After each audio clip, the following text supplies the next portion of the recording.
ये वही महेंद्र जी हैं जो बरवाला कांड के बाद अपने बड़े भाई सतगुरु रामपाल जी को अकेला छोड़कर और 18 नवंबर 2014 की रात को सतलोक आश्रम बरवाड़ा से फरार हो गया।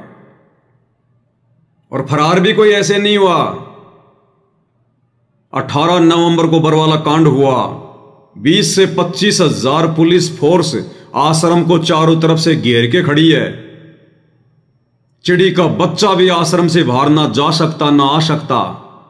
और उसी 18 तारीख की रात को ये महेंद्र जी सतलोक आश्रम बरवाड़ा से निकल जाते हैं अपनी सेटिंग से, पुलिस वालों के साथ की गई सेटिंग से, अपनी राजनीतिक सेटिंग से।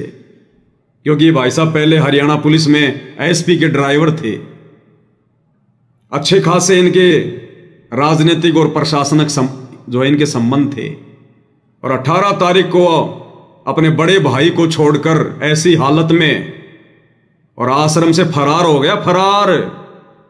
और 8 साल तक फरार रहा, भगोड़ा बन के घूमा। ये भक्तों के लक्षण है क्या? अरे भगोड़ा बन के वही भगत घूमेगा जो गलत होगा, जिसने गलत किया होगा। आज अगर मान लीजिए बरवाला कांड की रात को हमारे गुरुजी सतलोक आश्रम से फरार हो जाते, भगोड़े घोषित हो जाते, दुनिया उनकी भक्ति करती क्या? हर आदमी क्या बोलता? अगर सच्चा था तो फरार क्यों हुआ? अगर सच्चा था तो भगोड़ा क्यों हुआ? आश्रम छोड़ के क्यों भागा? कोई भी उनकी भक्ति नहीं करता और इतिहास में गुरुजी के नाम पे दाग लग जाता।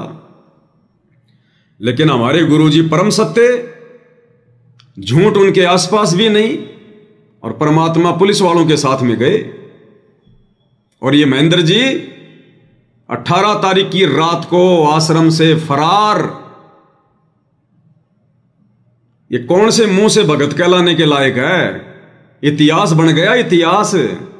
ये संगत मूर्ख बन सकती है थोड़े समय के लिए, आने वाले समय में दुनिया मूर्ख नहीं रहेगी। हम किस मुंह से इसको भगत कहें? हम किस मुंह से कहें कि इसने सतगुरु रामपाल जी को अपना गुरु माना होगा? अगर ये असल में उनको अपना बड़ा भाई भी मानता तो बड़ा भाई तो बाप के समान होता है, बाप के समान। और बड़े भाई पर अगर कोई आपत्ति आती है तो छोटे भाई का यह धर्म होता है कि वो उसका साथ दे, खड़ा रहे सीना तान के।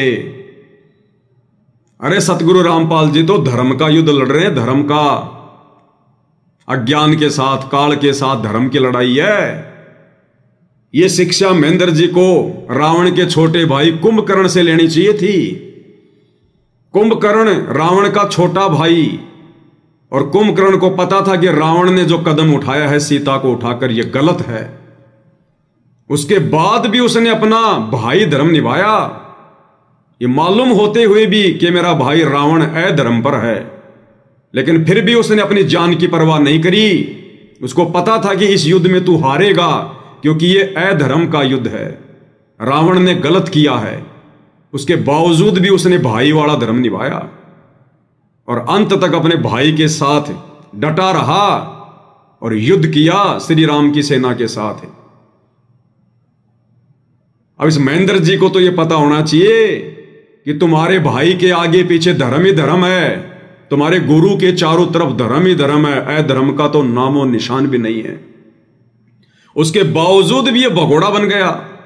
ऐसी हालत में अपने भाई को छोड़ के आश्रम से भाग गया। इतिहास इसके मुंह पे जो है कालिक पोतेगा आने वाले समय में, कालिक पोतेगा, कालिक।